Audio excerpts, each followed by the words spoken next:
বিচ্ছিরি ইঙ্গিত ও বিচ্ছিরি গানের গলা কানে ভাসতে সুরেলা কাঁধে ব্যাগের ফিতা শক্ত করে চেপে ধরে দ্রুত পা চালায়। মেম্বারের ছেলে সেলিম রেজা দলবল নিয়ে পিছু নেয়। সুরেলাকে শুনিয়ে শুনিয়ে অশ্লীল কথা বলে, অঙ্গভঙ্গিতে এটা ওটা ইশারা করে। সুরেলা ভুল ক্রমেও তাদের দিকে তাকায় না। আশেপাশে আরও কজন মেয়েরা নতমুখে হেঁটে যাচ্ছে, সে তাদের সঙ্গে পা মেলায়। ওদিকে কুকুরের ঘ্যাও ঘ্যাও পেরিয়ে চলেছে অনেকটা অসহনীয় পর্যায়ে। সুরেলার ইচ্ছে করে পায়ের চটি জুতো মুখ বরাবর ছুঁড়ে মারতে, নিজ ইচ্ছাকে দমিয়ে এগিয়ে যায়।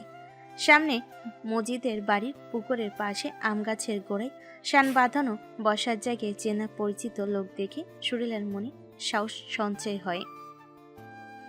আরে এ তো খুঁতখুঁতে লাট সাহেবের চেলা পেলা। সুরেলা ঘাড় ঘুরিয়ে সেলিম রেজা ও তার দলবলের দিকে তাকায়। সেলিম রেজা চুমু ভঙ্গিমা করে ঠোঁট কামড়ে মিটিমিটি হাসে। সুরেলার মেজাজ বিগড়ে যায়। পায়ের জুতা খুলে করে ছুঁড়ে মারে মুখ বরাবর। আশঙ্কিক ঘটনায় সেলিম ও তার দলবল ভরকায়। জুতো ঢিল এসে সেলিমের গায়ে লাগে। উপস্থিত মেয়েরা চাপা স্বরে হেসে ওঠে। সেলিম রেজার চিত্র বরাবর আগুন লাগলো যেন। তেরেপুরে এগিয়ে আসে সুরেলা, ডান পায়ের জুতোটাও খুলে জোরে খাটি ঢিল ছুঁড়ে ভাইয়ের মতো খেকিয়ে ওঠে। ঘরে মা বোন নাই, তোদের নিয়ে যা, তাদের নিয়ে যা পাট খেতে। আর একবার আমার পিছু নিলে আবারও খতনা করিয়ে দিব। এবার জুতো চোয়াল বরাবর আঘাত হানে। আশেপাশের মেয়েরা খিলখিলিয়ে হেসে দেয় সুরেলার কথায়। সুরেলাও হাসি ক্ষীণ। এখন একটু শান্তি শান্তি লাগছে। কিছুদিন হলো হালার পুতেরা তার পেছনে পড়েছে, আজ শিক্ষা দিল। এরপর লাগতে আসলে ভাইকে বলে ন্যাংটা করিয়ে গ্রাম ঘোরাবে। সেলিম রেজার মুখবই থমথমে। অপমানে সারা অঙ্গ জ্বলে ওঠে। তার দলবল মুহূর্তে হৈ হৈ করে তেড়ে আসে। সুরেলাকে অকথ্য ভাষায় গালিগালাজ করা শুরু করে দেয়। হারুন তমাল জামাল দূরে আমগাছ তলা থেকে গন্ডগোলের আভাস পেয়ে ছুটে আসে। সেলিম রেজার মেয়েবাদ চরিত্রের কথা পুরো গ্রাম ছড়িয়ে। কয়েক দফা সালিশিও বসেছে, হাত পা ধরে মাপ চেয়েছে কতবার তার গণনা নেই। কিন্তু কুত্তার লেজ্জে সোজা হবা নয়। ও কি সুরভাবিকে কিছু বলেছে? বলে থাকলে ওর কেচ্ছা চিরসমাপ্ত হতে খুব বেশি সময় নেবে না। ওদের আগমনে সেলিমের দলবল চুপ করে যায়। হারুন সবার আগে এসে সুরেলের দিকে তাকিয়ে শুধায়, ভাবি কোনো সমস্যা? ও আপনারা কিছু কইছে? সুরেলা কাঁধের ব্যাগ ঠিক করে দু কদম এগিয়ে আসে। আঙ্গুল তুলে কর্কশ গলায় বলে, কে ভাবি? কোথাকার ভাবি? আমি আপনার কোন জন্মের ভাবি লাগি? আর একবার কইলে চোপায় দাঁত থাকবো না। হারুন ভোতা মুখে বিড়বিড় করে, ভাইয়ের থেকে কোনো অংশে কম না। সেলিম সুরেলার দিকে ভয়ঙ্কর চোখে তাকিয়ে আছে। চাহনি সুবিধার লাগে না। জামাল থতমত মুখে এগিয়ে যায় সেলিমের দিকে। কাজ চাপড়ে গম্ভীর গলায় বলে, উল্টোপাল্টা কিছু করলে সেলিম ভাই পালানোর রাস্তা খুঁজে পাবেন না। সেলিম ঝটকায় হাত সরিয়ে কিছু না বলে হনহনিয়ে চলে যায়। তবে তার হিংস্র চাহনি অনেক কিছুই যেন বলে গেল। তার পিছু পিছু তার দলবল চলে যায়। সুরেলাও বাকি মেয়েদের সাথে পা বাড়ায় বাড়ির উদ্দেশ্যে। জামাল, হারুন, তমাল সেখানেই দাঁড়িয়ে গম্ভীর মুখে আলাপ আলোচনা করতে থাকে। সুরেলা একটু আগের ঘটনার বিষয় কথা বলতে বলতে সাথে কার মেয়েদের সাথে হাসতে হাসতে হাঁটতে থাকে। তাদের স্কুলেরই মেয়ে সবগুলো। কেউ অষ্টম শ্রেণীতে তো কেউ ষষ্ঠ সপ্তমে। তন্মধ্যে একজন মেয়ে বলে, আপা জুতা মাইরা তো ঠিকই করছেন, তয় ডর লাগলো না? অহন ওরা যদি কোনো ক্ষতি করে আপনারে, পেছনে যদি লাগে? আমার মা কয় কেউ উল্টাপাল্টা কিছু কইলে চুপ থাকবি, লাগতে যাবি না, লাগলে তাগের চোখে পড়বি, সর্বনাশ করতে উইঠা পইরা লাগবো। সুরেলা ভাবে কথা মন্দ বলেনি। তার মায়ও তাকে বারণ করে ঝামেলে না জড়াতে। কতদিন এমন ভাবে চুপ থাকতাম। আমার চুপ থাকায় ওরা লাই পাইতো, তাছাড়া ভয় পাই নাকি ওই বেজন্মারে? হ্যাঁ, আমার ভাইয়ের কানে গেলে ওরে পিস পিস কইরা কাটবো। আর তোমরাও চুপ কইরা থাকবো না। প্রতিদিন করার চেষ্টা করবা। মনে রেখো, শক্তরে কেউ ভাঙতে যায় না। যে দুর্বল তার পেছনেই দাঁত ছোড়া নিয়ে দৌড়ান। সুরেলার কথায় সবাই সায় জানালো। মোটর বাইকের হর্নের আওয়াজে সবাই রাস্তার একপাশ দিয়ে হাঁটে। বাইকের মালিককে দেখি সুরেলা হাসে। বাইকের মালিকও মৃদু হেসে বাইক থামায়। এই সুরেলা কি হয়েছে? কি সব ঘুষুর ফুসুর শুনলাম? সেলিমকে জুতো মেরেছে, সেলিমকে জুতো ছুঁড়ে মেরেছে, উত্ত্যক্ত করেছে নিশ্চয়ই জানোয়ারটা। দাঁড়াও, ওর একটা পাকাপোক্ত ব্যবস্থা করছি। রওশনের কথায় সুরেলা প্রসারিত হেসে বলে। হ্যাঁ রওশন ভাই, জলদি করেন। ওটা কুত্তার লেজ কখনো সোজা হওয়ার না। স্কুলের পেছনে দল বল নিয়ে থাকবে, ছোট থেকে বড় সবাইকে আসলে ইঙ্গিতে করব। ওর জ্বালায় অতিষ্ঠ গ্রামবাসী, মেম্বারের ছেলে, তাই অনেকেই ভয় পায়। আমি দেখছি, ভয় পেও না। অনেক সাহসিতার পরিচয় দিয়েছ। বাইকে ওটো পৌঁছে দিচ্ছি, আসো। সুরেলা ভদ্রতার সাথে নাকচ করে প্রস্তাবখানা রওশনের কাঁধে হাত রেখে পেছনে বসা রূপসা অভিমানী স্বরে বলে। সুরাপা আসো, আমার ভাই তোমার ভাইয়ের মতো খারুস না। সকালে একটু লিফট চাইলাম, ভাব দেখিয়ে চলে গেল। সুরেলা সূক্ষ্ম চোখে চায়, মেয়েটা সকালের বিষয় নিয়ে খোঁচা দিল। রওশন আবারও বাইকে উঠতে বলে। সুরেলা দোনামোনা মনে উঠে বসে। চেয়ারম্যান বাড়ির এই একমাত্র ব্যক্তি যার কথা বা আচরণে সুরেলা কখনো হীনমন্যতায় ভোগেনি। সবসময় হাসি মুখে বিনয়ী ভঙ্গিতে কথা বলবে। রওশন বাইক টেনে নিয়ে যায় সাবধানে। রূপসা সুরেলাকে উদ্দেশ্য করে বলে। সুরাপা, আমি রেডি হয়ে দৌড়ে এসেছি ব্যাগ নিয়ে, কিন্তু তোমরা কেউ ছিলে না। রিজ ভাই বলল চলে গেছো। আমি খুব কষ্ট পেয়েছিলাম, একটু সাইকেলেই তো চড়তে চেয়েছি। তোমার তার ছেঁড়া ভাইয়ের মাথায় উঠতে তো নাচতে চাইনি, তাই না? হ্যাঁ সুরেলা, সিন কিন্তু কাজটা মোটেই ঠিক করেনি। রূপ তো কেঁদেই দিয়েছিল, সে আমি এটা ওটা বলে মানালাম। তোমার ভাইয়াটা একেবারে কাঠখট্র শালার, কপালে বউ নাই।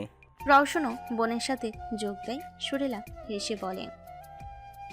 বললেই হলো, আমার ভাইয়ের জন্য সুন্দর নরম শোভা শান্তশিষ্ট মেয়ে খুঁজে আনবো, একদম মিষ্টি পুতুল।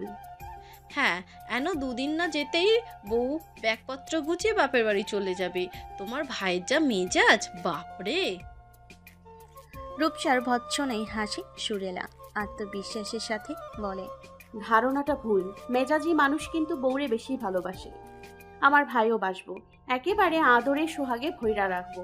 ভাইয়ের মেজাজের ঠিক ঠিকানা না থাকুক, তার প্রত্যেকটা শাসনে অসীম স্নেহ আর ভালোবাসা লুকায় থাকে, যেটা দেখবার জন্য ভাইকে বুঝতে হইব, জানতে হইব। সুরেলা থেমে যায় না। ভাইয়ের গুণ কীর্তনে সুরেলা এক কোনো বাকি রাখে না। রওশন মাঝে মাঝে মজার ছলে বিরোধিতা করে। সুরেলা তর্কে দমিয়ে দেয় তাকে। রূপসা চুপচাপ শুনে যায় সব কথা। সত্যি লোকটা এমন, নাকি সুরাপার মুখেই চাপা? এই লোককে নিষ্ঠুর নির্দয়ী পাষাণ ছাড়া আর কিছুই মনে হয় না। চেয়ারম্যান বাড়ির গেটে রূপসাকে নামিয়ে দিয়ে সুরেলাকে বাড়ি পৌঁছে দেওয়ার জন্য উদ্যত হয়। সুরেলা হেঁটে যাবে বলল, রওশন যেতে দেয় না। অগত্য রূপসা একটু এগিয়ে বসে। রওশন ঠেস দিয়ে বলে। আমাকে কি সেলিম মনে হয়? কাঁধে হাত রাখতেই পারো, কাঁচা মাটির উঁচু নিচু রাস্তা পড়ে যাবে। ভুল বলেনি, প্রথমবার বাইকে উঠেছে সে। তখন রূপসাকে প্রায় জাপটে ধরলো, কেমন ভয় হচ্ছিল এই ঘোষ্টে পড়ে না যায় বাইক থেকে। এখন তো রূপসাও নেই, তাই যথেষ্ট দূরত্ব মেপে বসে কাঁধে এক হাত রেখে বলে। আস্তে চালাবেন রওশন ভাই, পরে হাত পা ভাঙলে বিপদ। আমি ভরসা করতে পারো সুরেলা। বাইক চলতে শুরু করে আপন গতিতে। নরিচ মাহবুব স্টিয়ারিং হাতে জিপ গাড়ি নিয়ে বের হয় চেয়ারম্যান বাড়ির গেট পেরিয়ে। বিপরীত রাস্তায় গাড়ি চালিয়ে পেছন ফিরে চাই একবার। সুরেলার হঠাৎ অদ্ভুত অনুভূতি হয়, মনে হয় কেউ দেখছে তাকে। তৎক্ষণাৎ বাগিয়ে তাকায়। দূর হতে বলিষ্ঠ পিঠখানা নজর কাড়ে। দ্রুত বেগে গাড়ি নিয়ে চলে যাচ্ছে বলিষ্ঠ পিঠের মালিক। সুরেলার চোখ উল্টে বিরক্তি প্রকাশ করে সামনে ফেরে। আপনি কত ভালো, রিজ ভাই পুরোই উল্টা, কুত্তাইয়া লাট সাহেব, বিরক্তিকর। এত ভাব নিয়ে ঘোরে যেন আমেরিকান প্রেসিডেন্ট। বাইকের হাতলে থাকা রওশনের শক্ত হাত তীর হয়। ভিতরটা যেন হারানো সুর গিয়ে বেড়ায় চন্দ্রহীন। বিষাদে ভরপুর সেই সুরেলা তান বড্ড যন্ত্রণাদায়ক। সে প্রসঙ্গ পাল্টে বলে। পাহাড় পছন্দ নাকি সমুদ্র সৈকত? একটাও দেখিনি, তাই কিভাবে বলবো? আমার পাহাড় ভালো লাগে। বড় পাহাড়ের চূড়ায় উঠে আশেপাশে তাকালে পরিবেশ এতটা আকর্ষণীয় যেন নিজেকে হারিয়ে ফেলে সবুজের সমারোহে। প্রকৃতির প্রেমে দেওয়ানা হয়ে বিলীন হয়ে যায় চিরতরে। আপনি নিশ্চয়ই পাহাড় দেখেছেন। সুরেলার প্রশ্নে রওশন হাসে। বাইকের আয়নায় এইবারও থেপ্রো কাজলের ভিড়ে ধ্বংসময়ী চাহনি বুকে ধারালো তীর ছুঁড়ে। সে হেসে বলে, দেশের প্রায় সব পাহাড় দেখা শেষ। বিয়ের পর বউকে নিয়ে সাজেক দেখাতে যাব, বিধায় সেখানে যায়নি। সুরেলা হেসে ওঠে শব্দ করে। সোজা সাপটা কইলেই হয় হানিমুনে যাইবেন। ইস কি সুন্দর। দোয়া করি জলদি বউ আসুক, তারপর তাকে বগল দাবা কইরা সাজেক ট্যুর দিন। আপনার ক্যামেরা আছে না? ছবি উঠেন, আমরা দেখব না। রওশন হাসি প্রতি উত্তরে, যাকে নিয়ে যাওয়ার স্বপ্ন দেখছি তাকে পাওয়ার রাস্তাটা যে কাটায় কাটায় ইচ্ছে আছে। সুরেলাদের বাড়ির রাস্তায় সুরেলাকে নামিয়ে দিয়ে শুধায়, সিন গ্যারেজে না? দরকার ছিল খুব। দোকানেই তো থাকার কথা। ফোন দিয়ে আগে যাই না নেন। তুমি ভেতরে যাও, কোথাও বেরিও না। আর এ বেলা সেলিম সুবিধার লোক না। সুরেলা সাহেব জানে বাড়ির ভিতরে যায়। রওশন বাইক নিয়ে সিনাম সালেহের গ্যারেজের উদ্দেশ্যে ছোটে। অন্তর্মহলের ভেতরে ছোট্ট উঠোনে পিঁড়ি পেতে বসে রেবিকা বানু। চোখ মুখ শুকনো দেখাচ্ছে। নিত্যদিনের সাজসজ্জার তুলনায় বিষণ্ণভাব খুঁজে পাওয়া যায়। কানে হাতে কিংবা গলায় নেই আভিজাত্যের সেই স্বর্ণ অলংকার। গালের মেজটাও কৃত্রিম রঙে ঢেকে রাখা হয়নি। আটপৌরের শাড়িটাও কেমন ফিকে রঙের। অথচ ভদ্র মহিলাকে রঙিন সাজে বেশি দেখা যায়। সামিনা বেগম পিতলের বাটিতে তেল ঢেলে জায়ের মাথায় চুলে তেল মালিশ করে দেয়। আপা, আপনার মন খারাপ? অসুস্থ লাগছে নাকি? কাল রাত থেকে দেখছি কেমন গুমড়িয়ে আছেন। কোনো সমস্যা? সামিনা বেগমের কথাই রেবিকা বানু নড়ে চড়ে বসল। দাঁত কপাটি পিষ্ট করে বলে, সমস্যা তো বিশাল সামিনা। আসল ঘটনা বলতে নিয়েও বলে না রেবিকা বানু। কি বলবি? ওই ফকিনি জিয়ের জন্য প্রাণপ্রিয় একমাত্র ছেলেটা তাকে অপমান করেছে। লজ্জায় তিনি বলতে পারেন না। রাগে শরীরটা রিডি করে ওঠে। ওই চিনে হাতের সামনে পেলে চুল ধরে থাক না তো। সামিনা বেগম ঠোঁট চেপে হাসেন। যার লুকানো কথা কিছুটা হলেও জানা তার। আদরে ছেলে মাকে কথা শুনিয়েছে, ওই সুরেলার জন্য আপাত মনে হয় ভেতর ভেতরে পুরে ছাই হয়ে গেছে। সেই আগুনে ঘি ঢালতে তিনি বলেন, আপা, আপনি কি জানেন? কি জানাবো? বিরক্তের সাথে বলেন রেবিকা বানু। সামিনা কিছু মনে নেন না, কেসে গলা পরিষ্কার করে বলেন, আমরা যেটা সবচেয়ে বেশি অপছন্দ করি ঘুরে ফিরে সেটাই আমাদের সামনে এসে উপস্থিত হয়। এই দেখুন না, আমার গ্রাম বাংলা পছন্দ না, নাক সিকটাতাম। সেই আমি শহরের স্বাচ্ছন্দ্যতা ফেলে এত বছর ধরে গ্রামে কাটাচ্ছি। ঝেড়ে কাশো সামিনা। আসলে আপনি ভাববেন না আপনাকে লজ্জায় ফেলছি। আমি সাদাসিধা মানুষ, সাদাসিধেভাবেই বলছি। স্পষ্ট কথা বলো, নইলে চোখের সামনে থেকে দূর হও। কর্কশ গলায় বলে রেবিকা বানু। সামিনা বেগম মনে মনে জায়ের গোষ্ঠীর ষষ্ঠী বাজিয়ে বলেন, আপনি সুরেলা মানে ওই ফকিন্নির ঝিকে দুই চোখে সহ্য করতে পারেন না, তাই না? কিন্তু আমার তো মনে হচ্ছে ভবিষ্যতে আপনার পালে না পড়ে মেয়েটা আমাদের রিচ মেয়েটাকে ভালোবাসে, একেবারে মজনু তার প্রেমে। আমি বুঝি না বাপু, মেয়েটাতে কি এমন আছে যে সবাই তাতেই মরিয়া হয়ে উঠেছে। রেবিকা বানু কিছু মুহূর্তের জন্য যেন বোধগম্য হারিয়ে ফেলেন। কি বলল সামিনা? এও বিশ্বাস করতে হবে? কখনোই না। রওশনের নজর ওই পোচা ডোবাই বলে কি তার ছেলেরও অধপতন হবে? অসম্ভব। তার ছেলের নজর ওই নীলাম্বরে। তিনি উঠে দাঁড়ান, চুলগুলো খোপায় বেঁধে আক্রোশে ফেটে পড়েন। কি যাতা বলছো সামিনা? মাথা খারাপ হয়ে গেছে তোমার? আমার রিস ফকিন্নিদের জন্য সহানুভূতি দেখায়। আমার রিস ফকিন্নিদের জন্য সহানুভূতি দেখায়, তার মানে এই না ফকিন্নির বাচ্চাকে ঘরে তুলে আনবে। তার উঁচু গলায় ছবি। সাদমান নাওরিন ছুটে আসে। গৃহকর্মীরাও কান পেতে রয়। সামিনা বেগম গায়ে মাখেন না। চোখে মুখে তার এক অন্যরকম দ্রুতি। তেলের কোটা আটকে বলে, আমার কথা বিশ্বাস হচ্ছে না তো, তাই না আপা? আপনার ছেলে এলেই জিজ্ঞাসা করবেন তাহলে। বড় ভাই তো, অনেক আগে থেকেই জানেন, তাকেও জিজ্ঞাসা করতে পারেন। একদম চুপ। আমি আমার ছেলেকে চিনি, ও এমনটা করতেই পারে না। আরে, যে ছেলের নোংরাতে অ্যালার্জি সে নোংরায় জড়াবে, এও সম্ভব? রেবেকা বানুর গলা বেশ চড়ে যায়। নওরিন এগিয়ে আসে মায়ের কাছে, শান্ত হতে বলে শুধায়। রেবেকা বানুর মস্তিষ্ক যেন কাজ করা বন্ধ করে দেয়। রুষ্ট মেজাজে বলেন, কি হবে? কিছুই না। রিজের জন্য রূপসাকে নিতে চেয়েছি, সামিনার মত নেই প্রস্তাবে, তাই সরাসরি না বলতে পেরে কীর্তন গাইছে।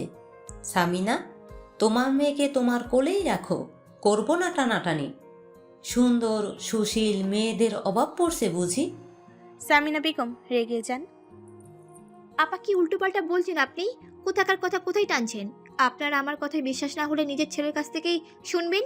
আমি তো ভালোর জন্যই বললাম আপনাকে, আপনি আমাকেই তো যা তা বলছেন। রেবেকা বানু থমথমে মুখে দাঁড়িয়ে থাকে। আশুক রিজ, ও নিজেই সব অস্বীকার করবে। দক্ষিণা দুয়ারে দাঁড়িয়ে রূপসা কিশোরী মনে লজ্জারা হাতছানি দেয়। রিজ ভাইয়ের সাথে তার বিয়ের কথা অসম্ভব। চাচি আম্মা কী সব বলছে? নওরিন মাকে শান্ত করে। সামিনা বেগম থমথমে মুখে প্রস্থান নেয় সেখান হতে। রেবেকা বানু বারান্দার সিঁড়িতে বসেন। নওরিন গৃহকর্মীকে পানি আনতে বলে। রেবেকা বানু অস্থির গলেই বলেন, রিজকে ফোন কর রিন, এক্ষুনি আসতে বল। রাগে আমার মাথার তালুতে জ্বলছে। তোর আব্বা কোথায়? আব্বা কতক্ষণ আগেই না জেলা কার্যালয়ে যাবে বলে বেরিয়ে গেল, ভুলে গেছো? আর রিজকে ফোন করেছি, এক্ষুনি চলে আসবে, তুমি চাপ নিও না তো। নওরিনের কথাই রেবেকা বানু শান্ত হয়। মাথা গরম করলে চলবে না। সামিনার কথাগুলো ফেলে দেওয়ার মতো না, তবে তার বিশ্বাস করতে কষ্ট হচ্ছে। শেষে কিনা ওই ফকিনেছি। রিন, তোর রিফাকে মনে আছে? মায়ের কথায় নওরিনের কপালে সূক্ষ্ম ভাঁজ পড়ে। সন্ধিয়ান গলে বলে, হ্যাঁ, থাকবে না কেন? আমার বোনের মেয়ে, আমাদের খালতো বোন, কেন বলো তো? রেবেকা বানু প্রতি উত্তরে অধর বাঁকিয়ে হেসে বলেন, মেয়েটা কিন্তু নরম শোভা ভদ্র গোছের, যদিও রূপসার মতো সুন্দর না, তবে কম না। রিজের সাথে মানাবে না বল? নওরিন অবুঝ ভঙ্গিতে মাথা নাড়ে। মায়ের মাথায় কি চলছে? সুফি কল চেপে বালতি ভর্তি পানি এনে রাখে স্নান সালহের বা পাশে। বালতির হাতল ছেড়ে হাঁপ ছাড়তে পারে না। স্নানের ঝাড়ি খেয়ে নচিমন ধুতে শুরু করে। স্নান সালহ বিরক্ত মুখে নচিমনের কাদা মাখা টায়ার খুলে নেয়। সফি শুধায়, সিন ভাই, তোমার মেজাজ কত দূর? একটা কথা কইবাম।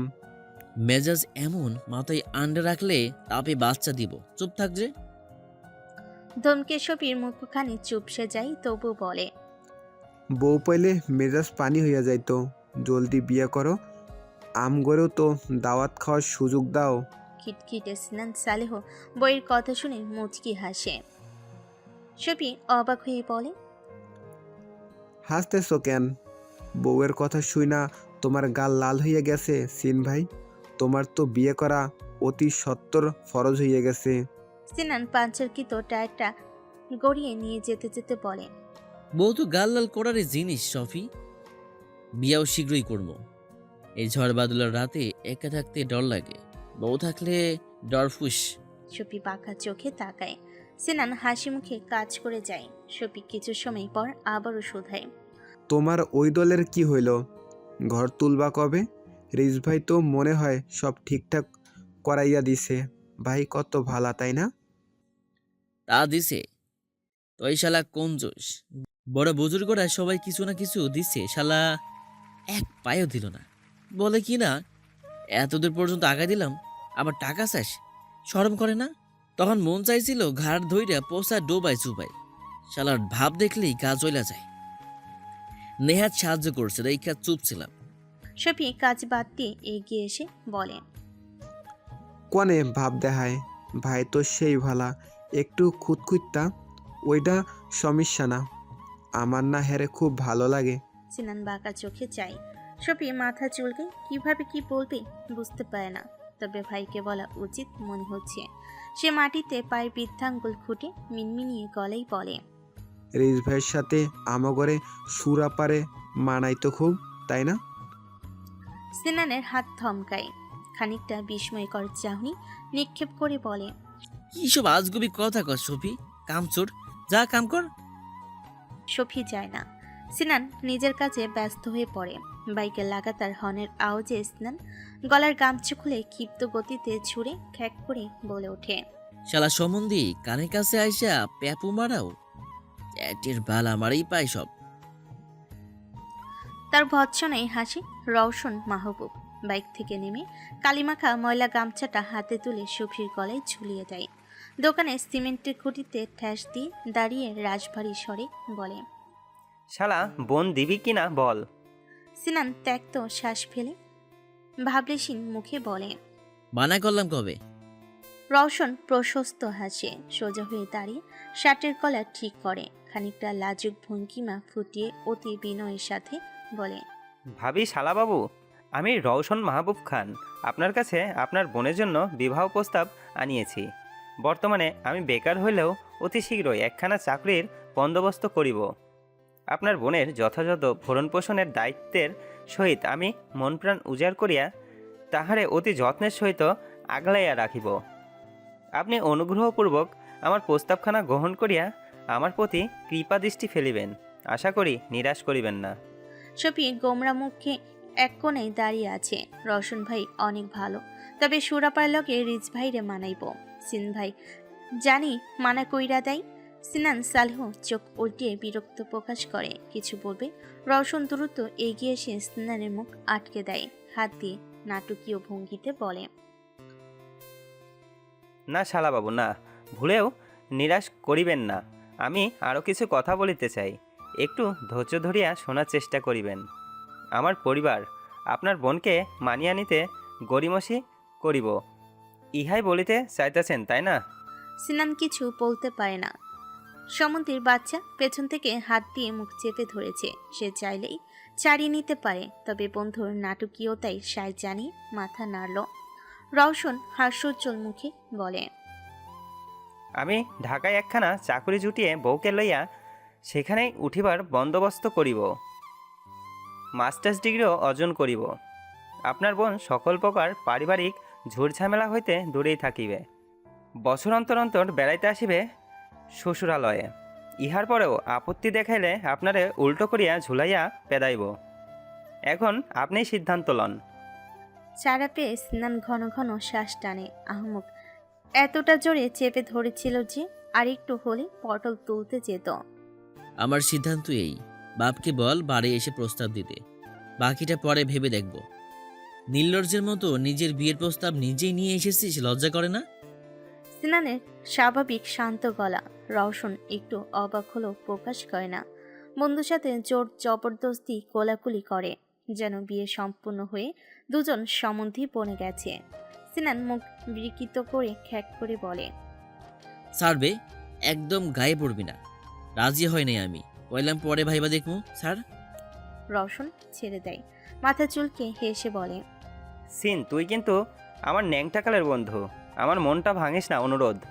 সুরেলাকে বন্ধুর বোনের নজরে না দেখে বউ বানাবো একদিন, এই স্বপ্নে 3টি বছর কেটে গেল। আমার সচ্ছল অনুভূতির সাক্ষী তুই। আমার পরিবারকে যেমন করে হোক আমি মানিয়ে নিব, শুধু তুই ঠিক থাকিস। সিনান সালেহ বন্ধুকে ভরসা বা জবাব কোনোটাই দেয় না। রওশন জবাবের আশাও করে না। বন্ধুর উপর ভরসা আছে তার। সে বাইক নিয়ে যে পথে এসেছিল সে পথেই ফিরে যায়। বাবা মানলে মানবে, নইলে চাচা যান আছে তো, আর সাদমান ভাইকে পাশে পেলে সুবিধা হবে। এদিকে সিনান সালেহ ভাবনে পড়ে বেশ। ছাত্র থাকাকালীন অঙ্কে দুর্বল ছিল বিধায় জীবনের সমীকরণ মিলাতে হিমশিম খায়। ওই সিন ভাই, সিন ভাই, কানে কাছে প্যা প্যা করিস না, ভাল লাগে না পা। ছবি ভোতা মুখে বিড়ি করে, মনে মনে পিন্ডি চটকালেও মুখে বলে, তুমি কি রওশন ভাইয়ের লগে সুরাপার বিয়া দিবা? সোজা সাপটা কথা ক, পেঁচাইবি তো পাঁচটা লাল করবো। ছবি তৎক্ষণাৎ পশ্চাৎদেশ হাত রাখে আত্মরক্ষার জন্য, গড়গড়ি বলে দেয়, রিজ ভাইয়ের লগেই মানাইব সুরাপারে। রিজ ভাইয়ের হিরোর নাহান ভাব আর আপারে ভালোবাসে। শেষের দিকে গলার আওয়াজ নেমে আসে, তবে সিনে শ্রবণ ইন্দ্রিয়ে আঘাত হানে যথাসময়ে। ঘন ভ্রুযুগল একত্রিত হয়, সূক্ষ্ম চোখে তাকিয়ে বলে, কে কইছে শাপলা? শাপলা জানবো কোনথে? রিস ভাই নিজে কইছে। কি কইছে? কইছে হ্যারে দুলা ভাই ডাকতে। তুই ডাকছিলি? সিনান সালেহের স্বাভাবিকতায় সফি যেন ভরসা পায়, বুক ফুলিয়ে গর্ববোধ করে বলে, হ, রিস ভাই খুশি হইয়া 100 টাকার চকচকার নোট দিছি। ঠাস করে চর পড়ে ছোট্ট গালে। সফি গালে হাত রেখে দুকি দুকি মুখ বানায়। সিনান আবারও তেড়ে আসতে নিবে। সফি উল্টো পথে দৌড় লাগায়, জিপ বের করে ভেটকি মেরে বলে, তার সেরা কোনকার? আমি তোর বাপের ভাত খাই যে সবসময় আমার উপর খ্যাক খ্যাক করবি? তোর গ্যারেজে তুই কাম কর, আমি এই মুত্তা দিলাম। বলে প্যান্টের জিপার খুলতে উদ্যত হয়। খ্যাপাটে সিনান প্লাস হাতে এগিয়ে আসতে আসতে বলে, খোল, তোর মেশিনে কত ধার চেক করবো। খাড়া কইলাম, পালাস কেন? টুপি বড় বড় চোখ বানিয়ে আসল জায়গায় দুহাত চেপে ধরে কয়েক কদম পিছিয়ে একদলা থুতু ছুড়ে বলে, তোমার কপালে বউ নাই, আমি আমার বোনরে দিমু না তোমার লাগে। বলে উল্টো পথে এলো পাথারি দৌড় লাগালো। সিনান গলা হাঁকিয়ে বলে, তোর বাসাল বোনের জন্য সিনান কাঁদতেছে নাকি? সে রাজকন্যা ঘরে তুলবো। কাঁধে কারোর হাতের স্পর্শে সিনান ঝটকায় সরিয়ে দেয়। গা ছবি না কইলাম। কথা অসম্পূর্ণ থেকে যায় ব্যক্তিকে দেখে। সিনান কলার টেনে ঠিক করে, হালকা হাসার চেষ্টা করে বলে, আসসালামু আলাইকুম চাচা, ভালো আছেন? মন্টু মিয়া দাড়িবিহীন চোয়ালে হাত বুলিয়ে সালামের জবাব নেয়। সিনানের কাঁধ জড়িয়ে গ্যারেজের দিকে যেতে যেতে বলেন, ঘরে রাজকন্যা নাই বলে তোরে জামাই বানাতে পারলাম না সিন। সিনানের গা জ্বলে পুড়ে ওঠে। এরকম গা ঘেঁষাঘেঁষি তার পছন্দ না। মেজাজ গরম হয়ে যায় এক নিমিষে। তবু নিজেকে স্বাভাবিক রেখে বলে, কোনো দরকারে আইছিলেন চাচা?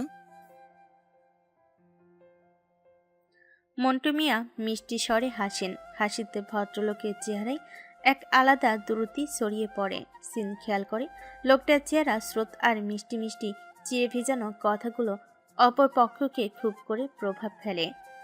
রোয়াকে বসে রেবিকা বানো, মুখে অবয়ে গুমট ভাব, বারবার দরজার দিকে তাকাই।